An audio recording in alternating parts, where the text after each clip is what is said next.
Kolkata rape case को definitely कोई दबाने की कोशिश कर रहा है, और ऐसा मैं क्यों कह रहा हूँ वीडियो को लास्ट तक देखना, आप समझ जाओगे। तो इसे समझने के लिए हमें कहानी को टाइम बाय टाइम समझना होगा।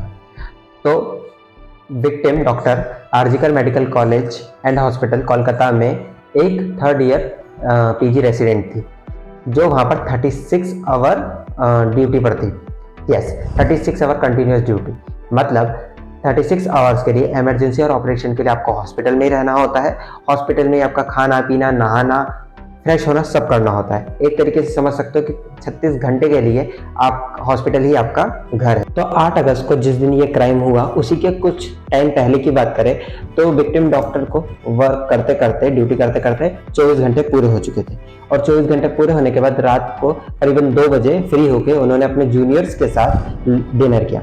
और डिनर के बाद जो जूनियर डॉक्टर्स थे वो अपने पेशेंट को देखने के लिए राउंड पर चले गए, और जो विक्टिम डॉक्टर थे, जिनको हम पूरे वीडियो में डॉक्टर एम करके बुलाएंगे, उनके पास कुछ काम नहीं था, तो उन्होंने सोचा कि थोड़ी देर रेस्ट कर लिया जाए, और इसीलिए वो सेमिनार रूम में चले गए और सेमिनार रूम में जाकर रेस्ट करने लगे। और जैसा कि न्यूज़ में बताया गया है, लगभग 3 से 4 बजे के आसपास संजय रॉय, जो कि इस केस का एक्यूज है, वो उस रूम में एंटर होता है और डॉक्टर को अकेला पाकर उनका ब्रूटली रेप और मर्डर कर देता है। और उसके बाद वो वहां से निकल जाता है और वहीं पास में पुलिस बैरक के अंदर जाकर सो जाता है। और जैसा कि न्यूज़ में बताया गया है, वो अपना नेक बैंड वहीं पर भूल जाता है, जिसके द्वारा फिर वो बाद में पकड़ा जाता है। खैर, इसके बाद सुबह 7:30 बजे लगभग बॉडी को सबसे पहले देखा जाता है। और गौर करने वाली बात यह है कि जब बॉडी को देखा गया, उसके बाद किसी ने भी उनकी फैमिली को इन्फॉर्म नहीं किया। 3 घंटे बाद उनकी फैमिली को इन्फॉर्म किया जाता है, लगभग 10:30 बजे, और अभी तक ये इन्फॉर्म भी नहीं किया गया है कि बॉडी को सबसे पहले देखा किसने था। और 3 घंटे बाद उनकी फैमिली को जब फोन किया जाता है तो बताया जाता है कि आपकी बेटी ने सुसाइड कर लिया। करीबन 10:30 बजे मेरे पड़ोसी को मैं चीखते बिखलाते हुए, रोते हुए मुझे वो लिपटती है और कहती है कि सब कुछ खत्म हो गया। मैंने कहा क्या हुआ? नहीं, मेरी लड़की ने सुसाइड कर दिया है, ये खबर आई है हॉस्पिटल से। मैंने और घबराए पेरेंट्स जब हॉस्पिटल पहुंचते हैं तो उनको उनकी बेटी को देखने तक नहीं दिया जाता है। 3 घंटे तक उनको देखने नहीं दिया जाता है। तो अंदर चल क्या रहा था? एविडेंस टेम्परिंग है। वहां हमको 3 घंटा खड़े रखा। एक पेरेंट्स जिनकी बच्ची 31 इयर्स ओल्ड की ऐसी खत्म हो जाती है, उनको 3 घंटा खड़ा रखा, और ये हाथ जोड़ती रही, माँ बाप हाथ जोड़ते रहे, हमें एक बार दिखाओ, हमारी बच्ची का मुंह एक बार दिखाओ। हमको नहीं दिखाया गया। एक पेरेंट से ज्यादा अपनी बेटी पर किसका हक बनता है ऐसे टाइम पर? वो कैसे रोक सकते हैं? और जैसे ही ये खबर बाहर आती है कि she was brutally raped and murder, तो प्रोटेस्ट स्टार्ट हो जाता है। और जैसे ही प्रोटेस्ट स्टार्ट होता है तो पुलिस एक्शन में आती है, संजय रॉय को गिरफ्तार कर लेती है on the basis of fact कि संजय रॉय रात को 3-4 बजे सेमिनार रूम के आसपास दिखाई दिया था, और जब वो अंदर गया था तब उसके पास नेक बैंड मिला था, और वापस आया था तब वो नेक बैंड नहीं था, और वही same neckband doctor M की डेड बॉडी के पास मिला। और जब पुलिस ने उस नेक बैंड को संजय रॉय के ब्लूटूथ से कनेक्ट किया तो वो इजीली कनेक्ट हो गया, और यहाँ से ये कंफर्म था कि संजय रॉय ही रेपिस्ट है। और जैसे ही संजय को अरेस्ट किया जाता है, वो अपना क्राइम कबूल लेता है और ये भी कह देता है कि मुझे फांसी दे दो। लेकिन यहाँ गौर करने की बात यह है कि जब वो वहाँ से गया तो ना वो वहाँ से भागा, पास में ही बैरक में जाके सो गया, ना उसने अपने नेक बैंड को वापस लेने की कोशिश की, और ना ही उसने कोई सबूत मिटाने की कोशिश की। और न्यूज़ के अकॉर्डिंग माने तो संजय पे पहले से ही उसी हॉस्पिटल में एक फीमेल डॉक्टर से को छेड़ने का आरोप था। उसके ऊपर एलिगेशंस थे कि वो असॉल्ट किया है उसने किसी का, और उसने 4 शादी किए फिर भी अकेला रह रहा है। मतलब हॉस्पिटल एडमिनिस्ट्रेशन ये जानता था कि उसका बिहेवियर फीमेल्स के खिलाफ अच्छा नहीं है।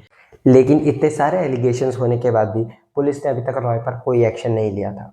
क्या पुलिस वेट कर रही थी कि वो कब कोई बड़ा क्राइम करे और फिर हम उस पर एक्शन लें?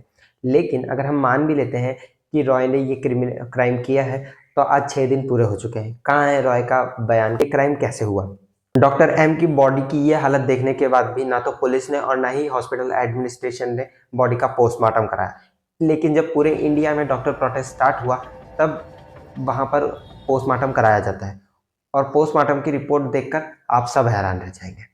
बोथ आइज से ब्लड आ रहा था, माउथ इंजरी थी, लिप्स इंजरी थी, नेक बोन और थायराइड कार्टिलेज टूटा हुआ था, राइट हैंड की रिंग फिंगर टूटी हुई थी, राइट लेग इंजरी थी, लेफ्ट लेग इंजरी थी। और यहाँ तक कि जिस डॉक्टर ने पोस्टमार्टम किया उन्होंने ये भी बताया कि डॉक्टर एम के प्राइवेट पार्ट के अंदर 151 ग्राम्स सेमेन मिला है, जो कि अगर एक नॉर्मल ह्यूमन या नॉर्मल मैन 4 से 5 बार भी इजैक्यूलेट करे तो पॉसिबल नहीं है।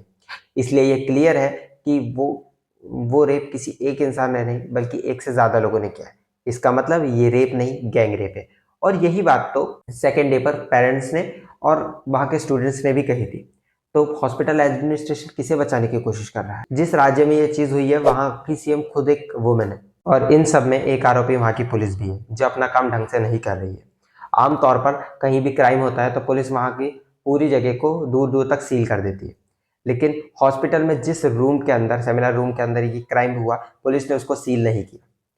और वहाँ पर उसी के बाजू के रूम में हॉस्पिटल एडमिनिस्ट्रेशन ने रिनोवेशन के नाम पर तोड़ाफोड़ी चालू कर दी। जब स्टूडेंट्स को आवाज़ आई और वो वहाँ गए तब उन्होंने देखा। स्टूडेंट्स का आरोप है कि वहाँ पर अभी रिनोवेशन की कोई ज़रूरत नहीं थी और उनका कहना है कि रिनोवेशन की आड़ में एविडेंस को टेम्पर किया जा रहा है और ये सब कुछ पुलिस के सामने ही हो रहा था। खैर 14 अगस्त की रात को मिडनाइट जब 15 अगस्त आने वाला था तब वहीं पर जब सब लोग शांत थे और पुलिस तैनात थी, तब वहाँ पर कॉल आता है कि लेफ्ट लॉबी यहाँ पर प्रोटेस्ट करने आने वाली है और बहुत सारे लोग मोमबत्ती वगैरह लेके ही आते हैं। लेकिन उन्हीं प्रोटेस्टर्स के बीच में से एक बड़ा ग्रुप होता है जो वहाँ पर हमला स्टार्ट कर देता है। पुलिस के बैरिकेड्स तोड़ देता है, डॉक्टर्स को अपनी जान बचा के भागना होता है। जहाँ पर डॉक्टर्स अपना प्रोटेस्ट कर रहे थे उस जगह को तोड़ दिया जाता है, चेयर तोड़ दी जाती है, वहाँ के इमरजेंसी रूम में जाकर तोड़फोड़ की जाती है, जिसके आप लोग सोशल मीडिया पे वीडियोस देख ही सकते हो। तो वो लोग वहाँ पर क्या करने गए थे? एविडेंस मिटाने गए थे।